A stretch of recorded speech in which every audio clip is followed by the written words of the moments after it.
Today we are going to read Chapter 4 of Charlotte's Web by E.B. White. Loneliness. The next day was rainy and dark. Rain fell on the roof of the barn and dripped steadily from the eaves. Rain fell in the barnyard and ran in crooked courses down into the lane where thistles and pigweed grew. Rain spattered against Mrs. Zuckerman's kitchen windows and came gushing out of the downspouts. Rain fell on the backs of the sheep as they grazed in the meadow. When the sheep tired of standing in the rain, they walked slowly up the lane and into the fold. Rain upset Wilbur's plans. Wilbur had planned to go out this day and dig a new hole in his yard. He had other plans, too. His plans for the day went something like this. Breakfast at 6:30, skim milk, crust, middlings, bits of donuts, wheat cakes with drops of maple syrup sticking to them, potato skins, leftover custard pudding with raisins, and bits of shredded wheat. Breakfast would be finished at 7. From 7 to 8, Wilbur planned to have a talk with Templeton, the rat that lived under his trough. Talking with Templeton was not the most interesting occupation in the world, but it was better than nothing. From 8 to 9, Wilbur planned to take a nap outdoors in the sun. From 9 to 11, he planned to dig a hole or trench and possibly find something good to eat buried in the dirt.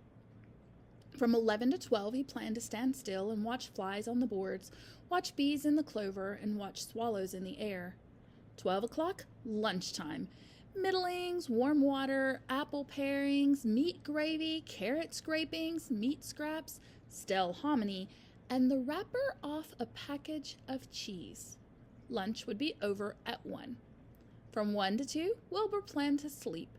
From 2 to 3, he planned to scratch itchy places by rubbing against the fence. From 3 to 4, he planned to stand perfectly still and think of what it's like to be alive and to wait for Fern. At 4 would come supper. Skim milk, provender, leftover sandwich from Lurvy's lunchbox, prune skins, a morsel of this, a bit of that, fried potatoes, marmalade drippings, a little more of this and a little more of that, a piece of baked apple, a scrap of upside-down cake. Wilbur had gone to sleep thinking about these plans. He awoke at 6 and saw the rain, and it seemed as though he couldn't bear it. I get everything all beautifully planned out, and it has to go and rain, he said. For a while he stood gloomily indoors. Then he walked to the door and looked out. Drops of rain struck his face. His yard was cold and wet. His trough had an inch of rainwater in it. Templeton was nowhere to be seen. "Are you out there, Templeton?" called Wilbur. There was no answer. Suddenly Wilbur felt lonely and friendless. "One day just like another," he groaned. "I'm very young. I have no real friend here in the barn. It's going to rain all morning and all afternoon, and Fern won't come in such bad weather. Oh, honestly." And Wilbur was crying again, for the second time in 2 days. At 6:30, Wilbur heard the banging of a pail. Lurvy was standing outside in the rain, stirring up breakfast. "Come on, pig," said Lurvy. Wilbur did not budge. Lurvy dumped the slops, scraped the pail, and walked away. He noticed that something was wrong with the pig. Wilbur didn't want food. He wanted love. He wanted a friend, someone who would play with him. He mentioned this to the goose, who was sitting quietly in a corner of the sheepfold. "Will you come over and play with me?" he asked. "Sorry, sonny, sorry," said the goose. "I'm sitting on my eggs. 8 of them. Gotta keep them toasty warm. I have to stay right here. I'm no flibberty-ibberty-gibbet.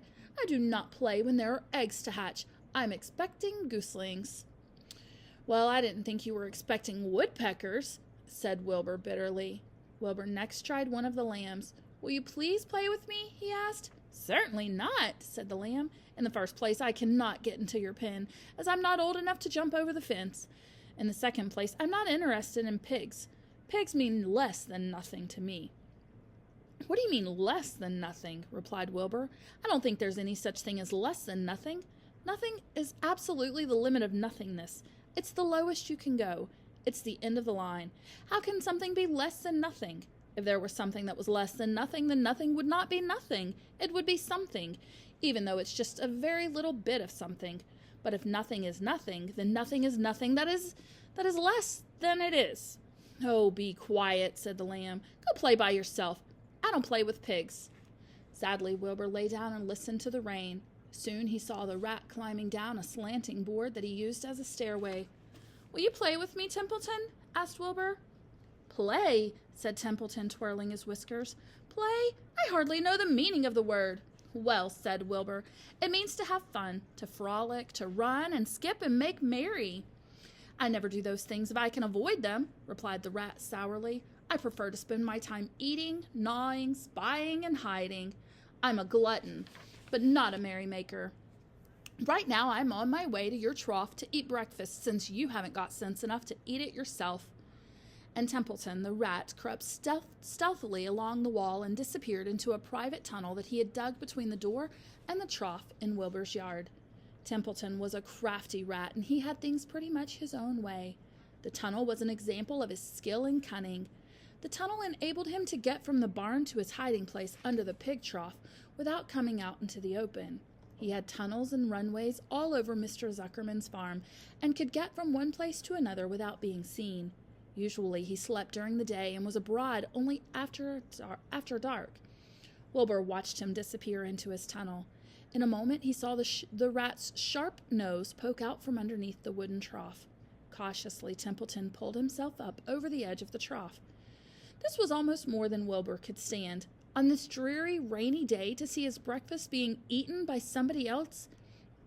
He knew Templeton was getting soaked out there in the pouring rain, but even that didn't comfort him. Friendless, dejected, and hungry, he threw himself down in the manure and sobbed. Late that afternoon, Lurvy went to Mr. Zuckerman. "Think there's something wrong with that pig of yours. He hasn't touched his food." "Give him 2 spoonfuls of sulphur and a little molasses," said Mr. Zuckerman.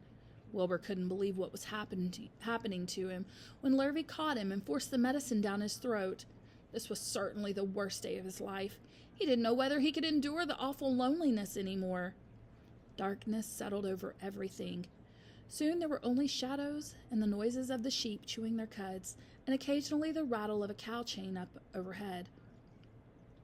You can imagine Wilbur's surprise when out of the darkness came a small voice he had never heard before. It sounded rather thin but pleasant. "Do you want a friend, Wilbur?" it said. "I'll be a friend to you. I've watched you all day, and I like you."